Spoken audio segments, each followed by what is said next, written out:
What's up, guys? I have a workflow to share today that I've been using a lot professionally, and it just keeps working better and better. It's helping me work faster. It's helping me get to those winners, those cool, successful designs more directly, which is it's like the best feeling as a concept artist. And I also want to point out a really cool Photoshop function that I had somehow overlooked for years, but now I can't seem to finish a project without it. And finally, I want to demo a really effective, headache-free method for rendering fur. This is something I get asked about quite a lot from my creature painting students, so this will help those monster creators out there. But the technique actually applies to all kinds of things, so this is one that you definitely want to file away and hang on to. Lots of good stuff to get to, so hang out with me for a while. Let's ride up a snowy mountain on the back of this cool yeti snow monster thing.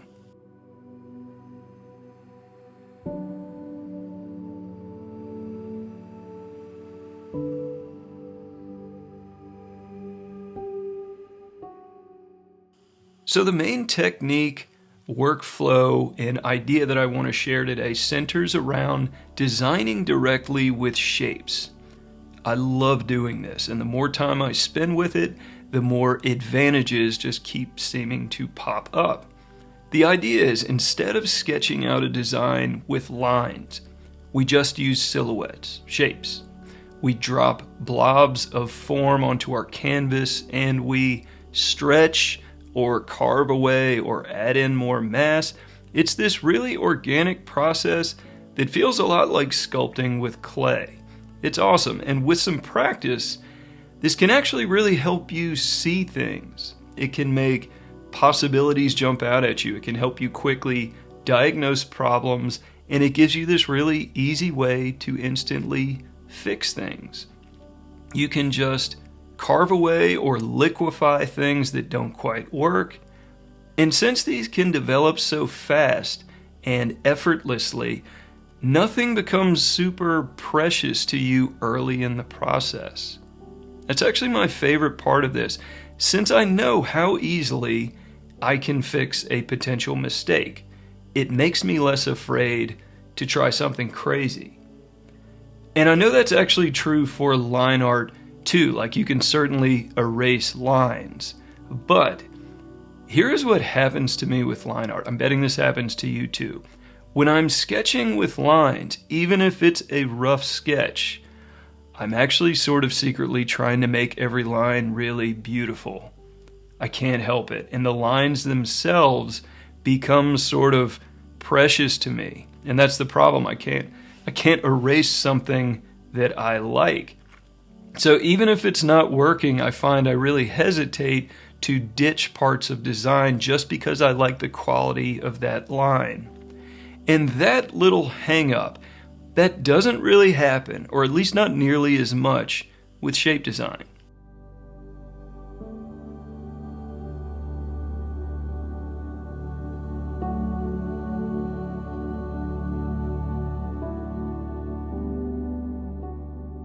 I have several recent videos about this shape-first approach, but this is definitely not meant to be a crusade against line art. I'm a sucker for great line art. My Pinterest is overflowing with line art-based art. The thing that led me to shape design as an alternative came from trying to find ways to stop working so hard, stop just laboring over every piece. And as a teacher, to try to help artists I mentor find success more directly, to not get lost in the pixels or bogged down in details and like micro aesthetics, little nitpick stuff, when we still need to just solve the big picture questions. When you design with shapes, it seems to just put things in the right order of priority. So like, first, how does the silhouette read? Does it have a nice gesture, a nice action line? Does the shape language fit the story we're trying to tell? You can see all that in a silhouette. And once the silhouette works, we can sort of drill down. We can look at the shapes inwardly and focus on things like visual activity. Where do we want tension and focus and busy parts to be? How do we lead our viewer's eye to those important parts? Shapes just seem to do all of this kind of instantly. It's like it's built into this approach, and you just end up spending less time fussing over little details. It just leads you directly to those results that you want.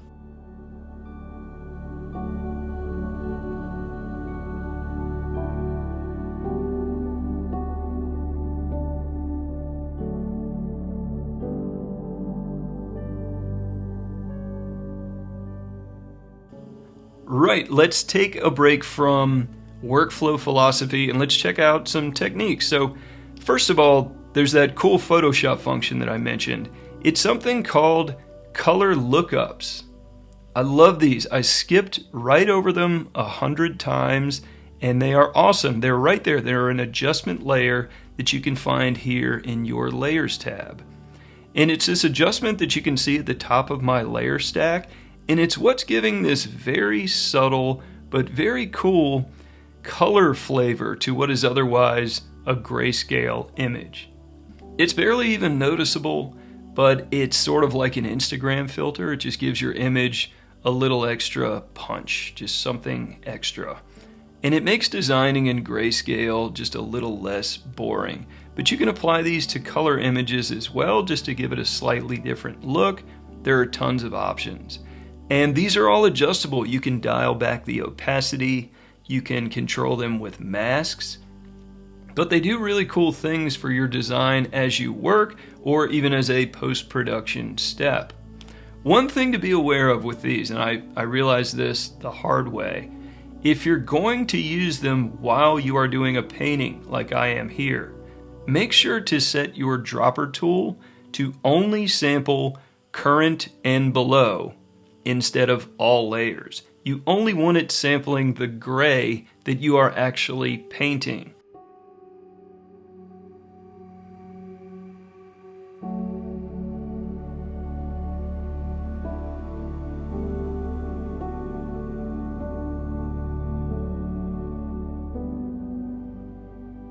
I also promised a technique for painting fur, and as you have certainly seen here, it revolves around the smudge tool. I love this. Basically, this entire painting is built around two main values, the black silhouette and a single highlight color. That's basically it. It's a lot like shape carving, which is another concept art workflow that I love, and it is practically the same thing in a lot of ways. But in order to give this the impression of being this realistic furry beast, I'm relying once again primarily on shapes to communicate that fur texture. So I'm basically just smudging out small wisps of hair along the silhouette, and also, very importantly, along the midtone, that all-important zone where highlight and shadow colors meet. And this lets us rely on those high contrast zones where light and dark colors are right next to each other to communicate a lot of information without much actual rendering at all. And the results are pretty crazy. It's pretty convincing as real fur with no photo textures, no brush setup to spray out individual hairs or patterns, nothing to give that stamped digital look that never seems to work. This keeps things nice and painterly and brushy, and it lets us imply loads of detail without actually showing much. And that's the key lesson here, suggestion without spelling it out. If you would like this exact smudge brush, it's part of my brush pack that is available entirely for free on the DPS Discord server in the freebies channel. I'll link that in the description, but this is not like a shiny object to trick you into signing up for something. You can join, grab the brushes, and go. But I highly recommend hanging out for a while or even stepping up to one of our monthly painting challenge contests. It's awesome in there.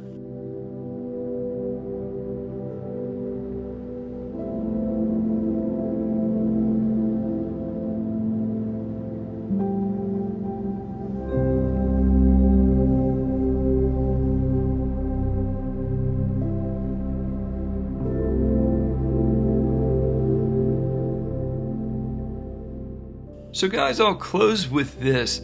Shape design just works. And as much as I love line art, and I will never abandon it, this just keeps becoming a larger and larger part of my professional work. It's kind of where I see my future development as an artist moving towards.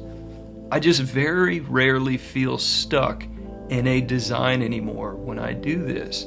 It's like this strips away all of the things that make designs and paintings feel like a grind, right? I hate that feeling. I'm betting you know what I'm talking about here. You spend 90% of your time on a project working on details and parts of the image that aren't your favorite part and that aren't even really important, but you just felt like you had to or it wouldn't be complete. Well, with this, you don't have to. You can focus only on what is truly important, on what is truly cool about your ideas, and you can let the rest just sort of sit back and be an impression. And your viewer will actually like this better too, which was the biggest surprise for me. If you suggest more than you really spell out and show, it lets your viewer project. It invites them into your image, and their own imagination kind of completes the puzzle. It's like magic. And look, if you decide that you later want to turn these quick tonal designs into a polished, detailed portfolio masterpiece, go for it. You can always come back and add more details on top, but this way all of the priorities of the design will be nailed down first. The horse will be in front of the cart. Everything will just be set up perfectly.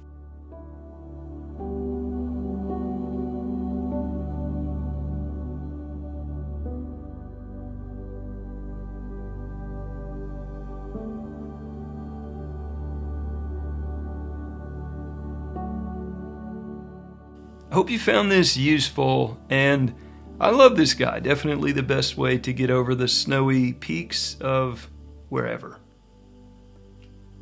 Thanks for checking this out. More good stuff in the weeks ahead, but in the meantime, good luck with your artwork. Paint something cool today.